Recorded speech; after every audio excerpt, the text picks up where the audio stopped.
अब देख रहे हैं एक नई जिंदगी।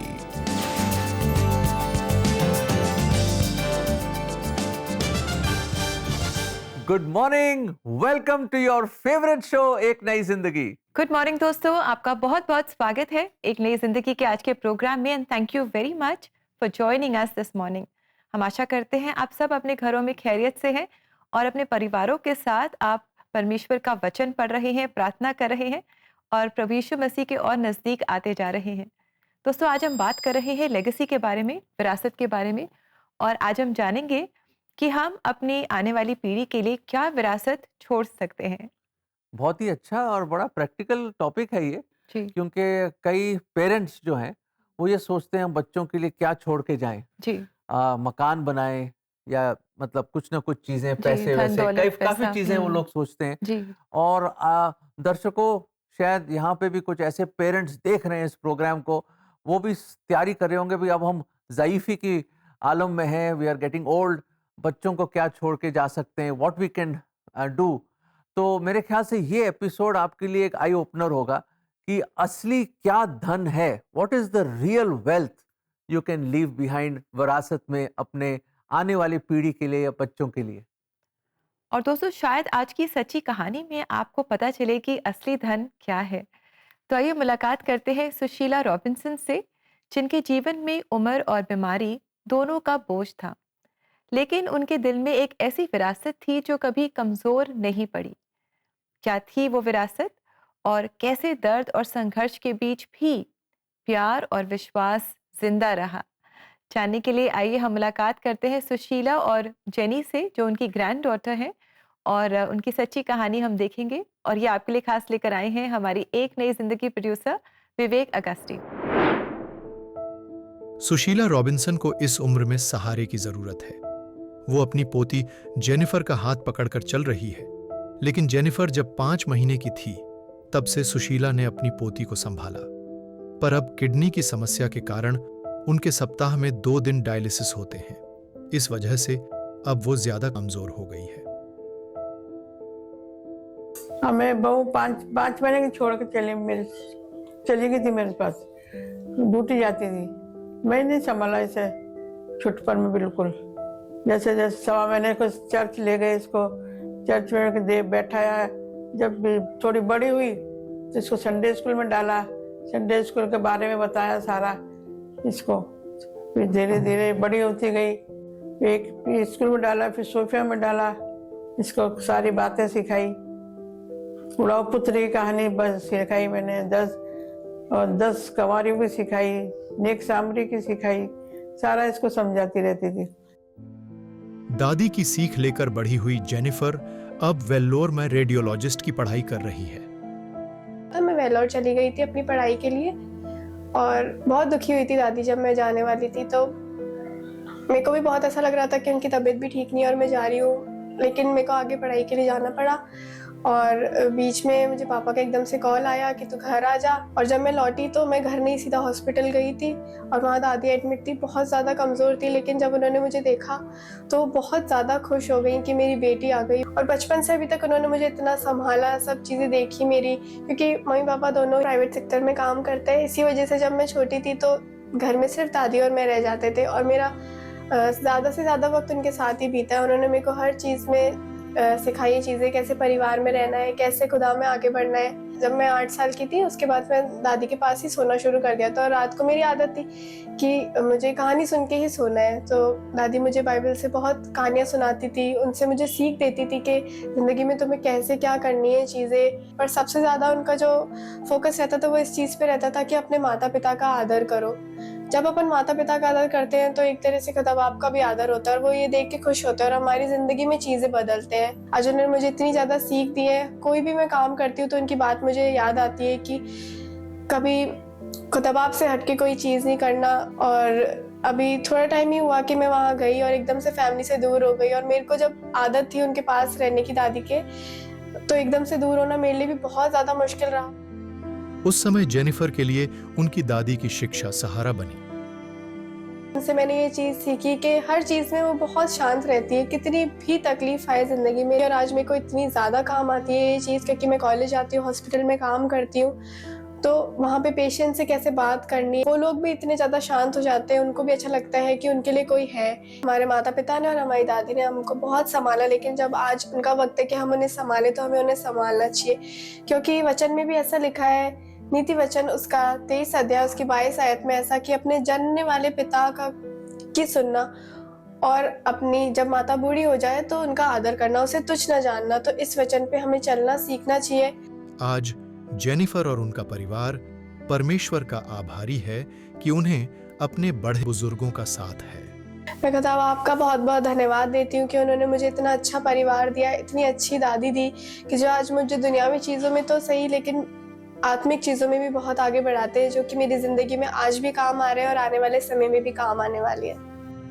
It's a blessing to have grandparents. कहते हैं बहुत आशीष होती है उस घर में जहाँ बड़े बुजुर्ग होते हैं और कैसे वो अपनी विजडम के साथ, अपने प्रेम के साथ, अपनी पेशेंस के साथ वो घर में सबके साथ रहते हैं और एक आशीर्वाद होता है उस घर पे। और यहाँ भी हम देखते हैं जेनी और सुशीला जी का कितना खूबसूरत रिश्ता है और कैसे जेनी ने जाना प्रभु यीशु मसीह को अपनी ग्रैंड मदर और अपने परिवार के द्वारा।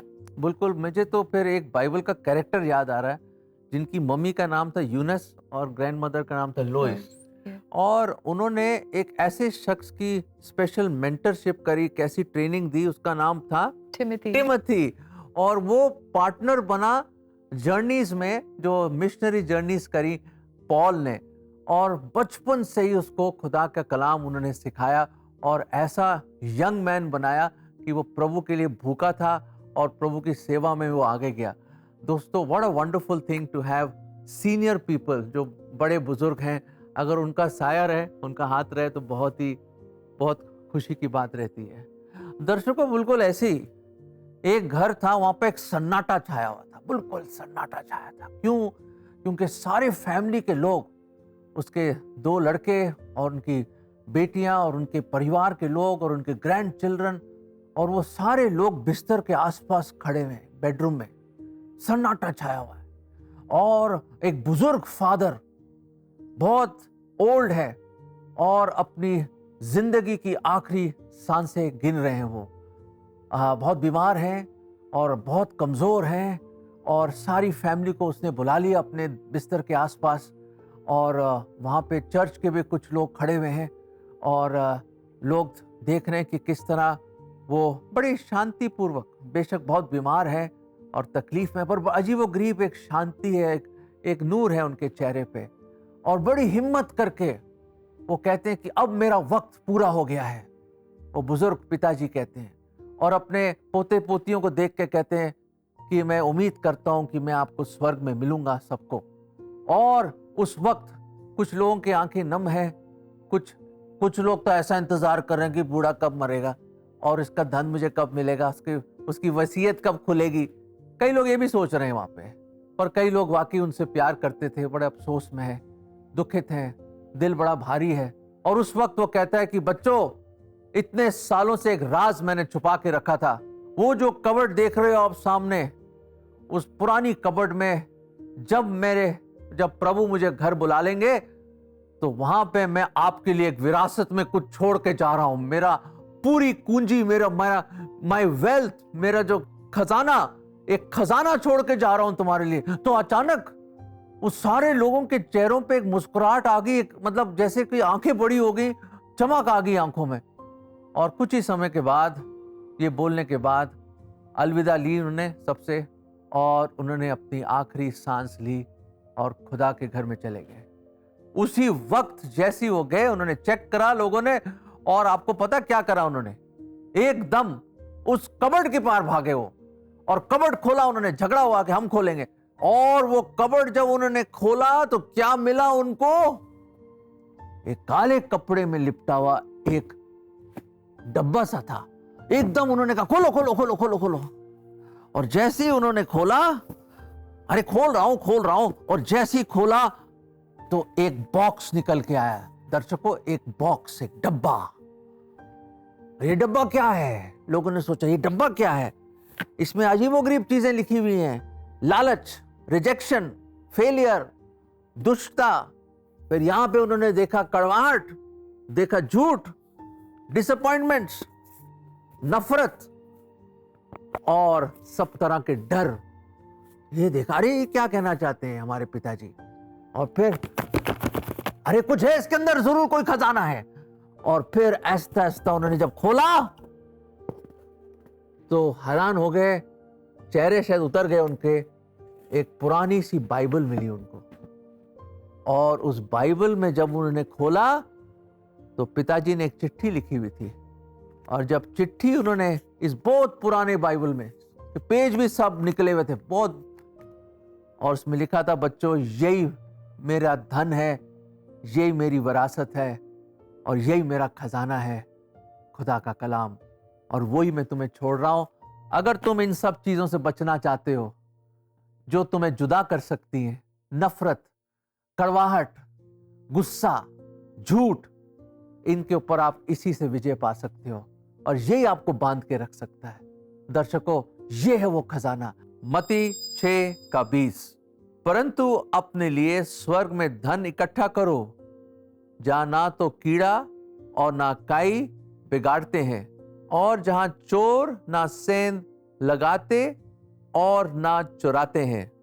सो दर्शकों, ये जो वचन है खुद प्रभु यीशु मसीह के बोले हुए वचन है, अनंत काल के वचन है।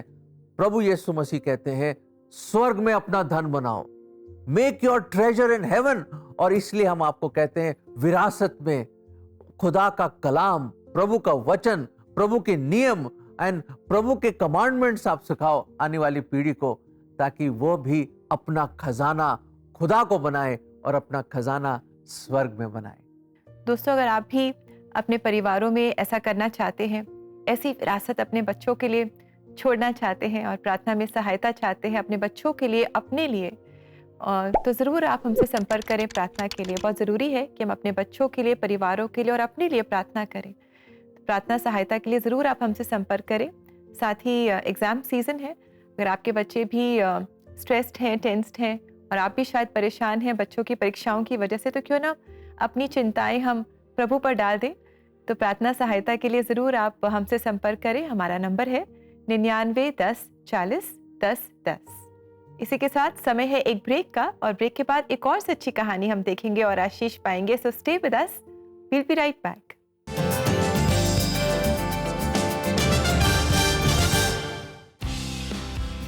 इस फरवरी नेशनल टीवी प्रीमियर बरेली से हार्टमैन कॉलेज की क्वायर,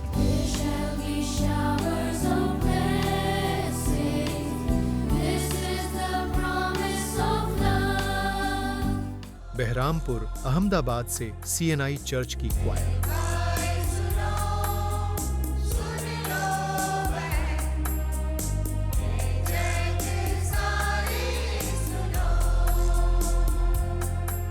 इंदौर से the Indore Pentecostal church of God की क्वायर,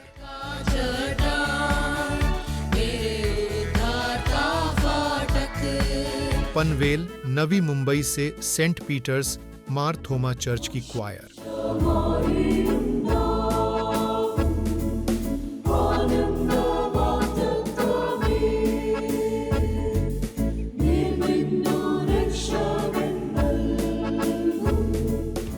पूरे महीने भर सिर्फ एक नई जिंदगी और CBN इंडिया YouTube चैनल पर।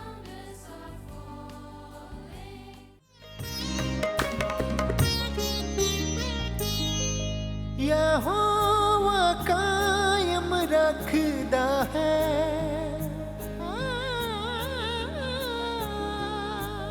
यहोवा कायम रखदा है, नेक मर्द दे कदमानू यहोवा करदा है पसंद, नेक मर्द दे राहानू।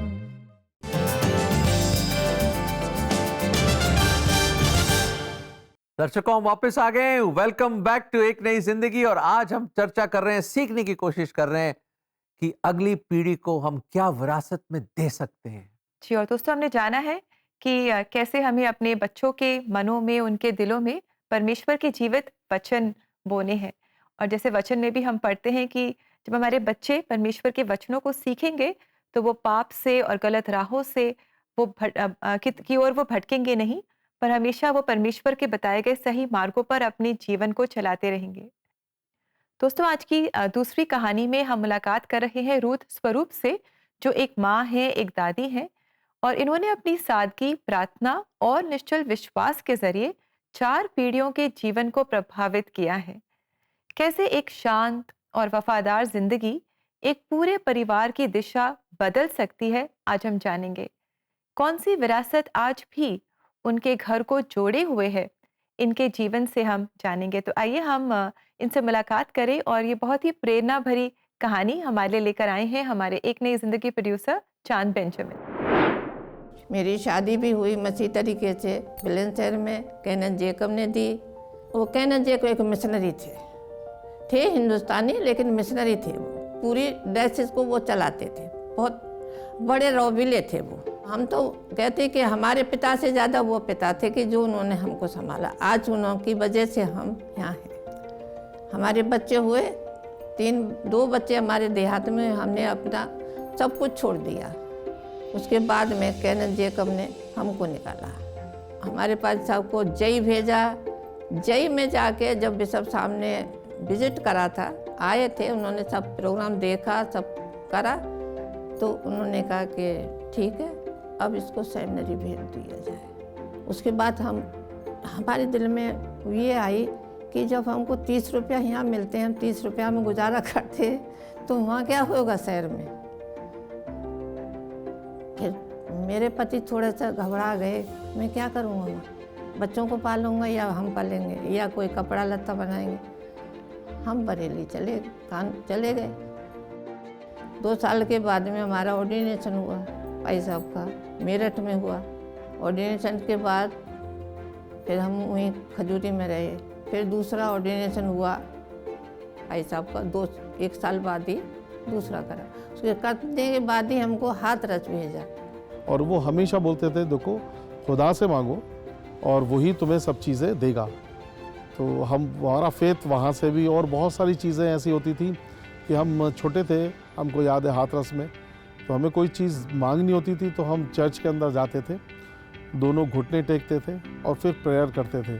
और कोई चीज़ अगर हमारी पूरी हो गई तो हमारा वही विश्वास होता कि हमने जाकर मांगा था और वो खुदा ने हमारी प्रार्थना को उत्तर हमें दिया। तो इस तरह से हमारा फेथ जो है पापा को देखते हुए हमारा डेवलप हुआ, और हमारा होते हुए हमने यही बच्चों को सिखाया कि मांगना है तो खुदा से मांगो। छोटी छोटी कहानी बताते थे हम मसीह के लिए, मसीह की, मरियम की बता दी, कभी यीशु की बता दी, बेटा यीशु कैसा था। जब हम लोग थोड़े बचपन में सुनना चाहते थे कहानियाँ, तो मेरी मम्मी ने मुझे नहीं याद कि कभी कोई दूसरी कहानी सुनाई हो सिवाय बाइबल की। ये खोए हुए बेटे जो था उसकी कहानी बताई, वो बेटा कैसा निकला था। वो 2 बेटे थे, एक बेटा सारा धन लेके चला गया था। लेकिन हाँ, मैं अपने बच्चों को बताती रही। आज मैंने जो अपने बच्चों को सिखाया, आज मेरे बच्चे कायम हैं। पापा ने शुरू से हमारी शिक्षा को भी उन्होंने क्रिश्चियन स्कूल्स में ही हमको रखा। हम लोग हॉस्टल्स में ज़्यादा रहे हैं, हमारे भाई बहन, तो हॉस्टल्स में बाइबल का पढ़ना, बाइबल को गाने और सारा जो है वो पहले तो बहुत ज़्यादा ध्यान दिया जाता था कि बच्चे जो भी आए हैं उनको मसीह तालीम एक तरह से वहाँ पर बेस तो उनका बन जाता था, वही हमारा भी था। हमने अपने बच्चों को गलत शिक्षा नहीं दी, और आज वो शिक्षा हमारे पति की दी गई या हमारी दी गई काम में आ रही है। और मुझे खुशी है, इसी वजह से मैं चल रही हूँ। और सबसे भरोसा ईश्वर का। मैं तो यही समझाती हूँ, भाई मिल के चलो, खुश रहो, एक दूसरे पे कोई परेशानी आती है तो भाई मिल उसकी मदद करो, समझे। और वो ही होता है हमारे परिवार में, कोई परेशानी होती है तो सब मिल के करते हैं, एक दूसरे की सहायता करते हैं। मैं तो यही अपने बच्चों को शिक्षा देती हूँ, छोटे बच्चों को भी शिक्षा देती हूँ, जो मेरे छोटे छोटे हैं, नाती पोते हैं। यही कहती हूँ, बेटा खुदा को मत भूलो, इधर की बातों में मत जाओ ज़्यादा, लेकिन खुदा के पास रहो, खुदा की सेवा करो, जो भी काम मिलता है बराबर करो। और इसलिए मैं अपने परिवार में खुश हूँ, मेरा परिवार बहुत खुश है। दोस्तों, कितनी अच्छी कहानी है, और हमने जाना कि कैसे हमारे जो बच्चे हैं वो हमारा जीवन पढ़ते हैं, देखते हैं और हमारे आसपास भी जो लोग हैं वो भी हमारे जीवन से प्रभावित होते हैं। प्रभु होने दे कि हम भी ऐसी एक गवाही रखें और रूथ जी की तरह ही हम भी प्रार्थना और विश्वास में आगे बढ़ते जाएं। व्हाट अ प्रेयर वॉरियर, कितना वो प्रभु के सामने समय बताया होगा और किस तरह उनकी दुआओं ने पूरे परिवार को जोड़ के रखा। जी। Is that so beautiful Rebecca? So nice. इसी के साथ दोस्तों समय है ब्रेक का और ब्रेक के बाद हम आपका फेवरेट क्विज पहचान कौन आपके लिए लेकर आ रहे हैं। सो डू जॉइन अस और साथ ही हम प्रार्थना भी करेंगे। सो स्टे विद अस फ्रेंड्स।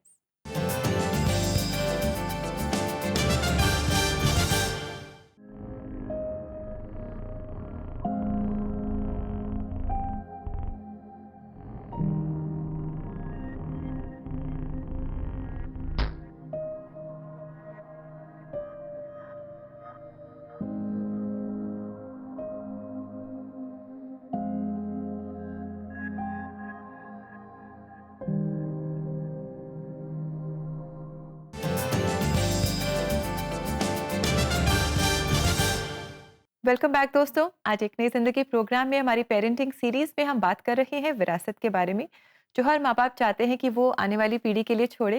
लेकिन हमने जाना है कि धन दौलत नहीं, पर उससे भी बड़ी दौलत है और वो है हमारा प्रभु यीशु मसीह, जिसे हमें अपने बच्चों को देना है, उन्हें विश्वास में बढ़ाना है, प्रार्थना में बढ़ाना है, वचन पढ़ने में बढ़ाना है।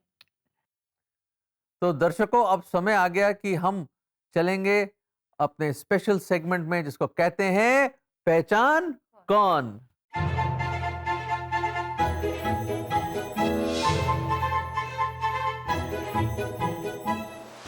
बाइबल में किस व्यक्ति ने अपने पूरे घराने के साथ ये फैसला लिया कि वे परमेश्वर की सेवा करेंगे और इस तरह अपनी पीढ़ी के लिए विश्वास की विरासत छोड़ दी?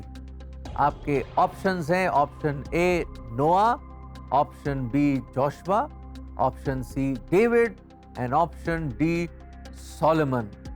तो दर्शकों बताइए कौन है वो?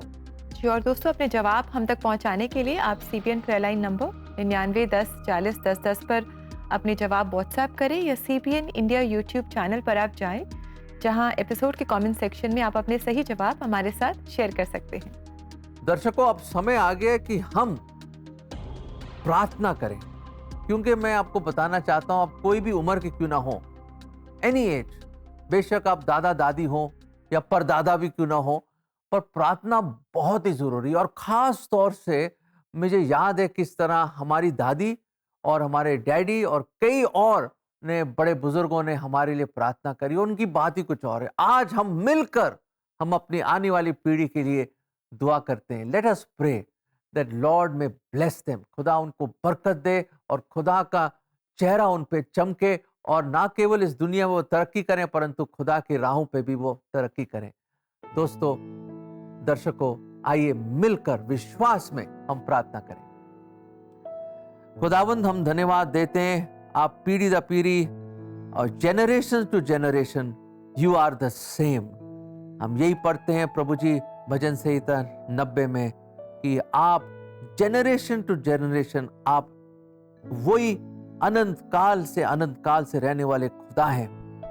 खुदावंद, हम खास तौर से अपनी आने वाली पीढ़ी, अपने जेनरेशंस, अपने बच्चों को और अपने ग्रैंड चिल्ड्रन को और उन सबको आपके हाथों में सौंपते हैं प्रभु जी।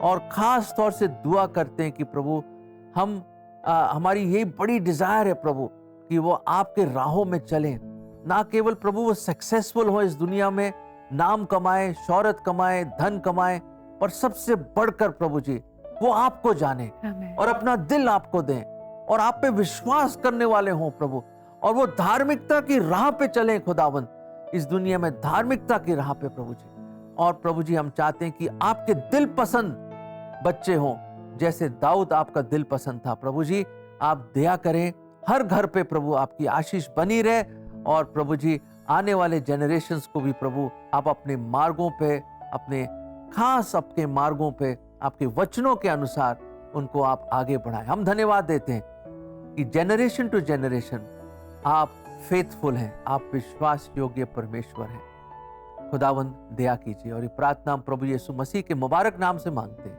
आमीन। आमीन।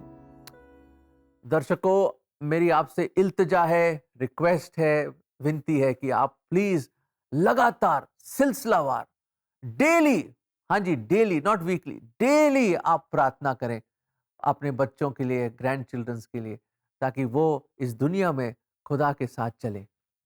जी हाँ दोस्तों, हमारा प्रभु यीशु मसीह कल, आज और युगानुयुग एक सा है, वो नहीं बदलता। इसलिए बहुत ज़रूरी है कि हम अपनी बच्चों को, आने वाली पीढ़ियों को सिखाएं प्रभु यीशु मसीह के बारे में, और उनके जीवित वचनों को हमारे बच्चों के जीवन में हम बोए। और इस समय भी हम देखेंगे आज के लिए परमेश्वर का जीवित वचन।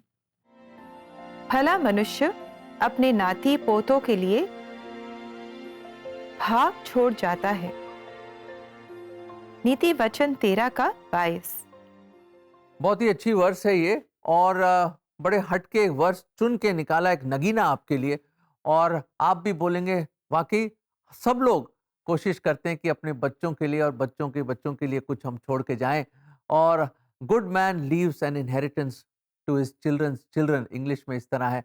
पर दर्शकों, मैं आपसे रिक्वेस्ट करता हूं, धन दौलत तो आप छोड़ेंगे, पर क्या खुदा का कलाम और खुदा की बातें, खुदा के नियम क्या आप छोड़ रहे हैं? और क्या आपके बच्चे उस जिंदा खुदा को जानते हैं? नहीं। I think that is the greatest achievement, कि अगर आप अपने बच्चों को खुदा की राहों पे ला सकें।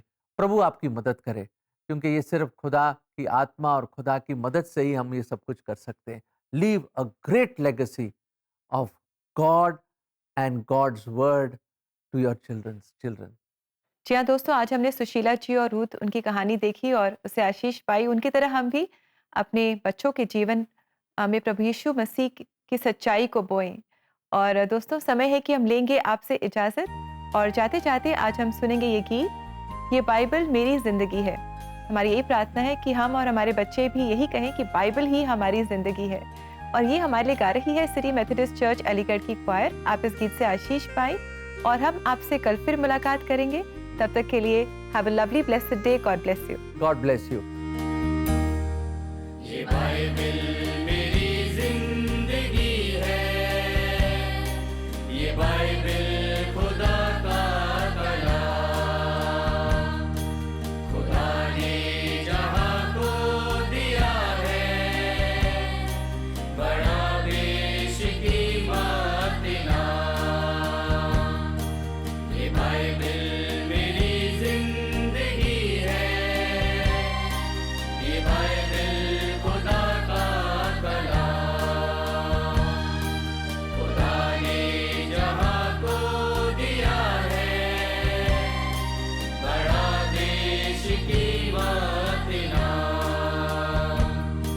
ये बात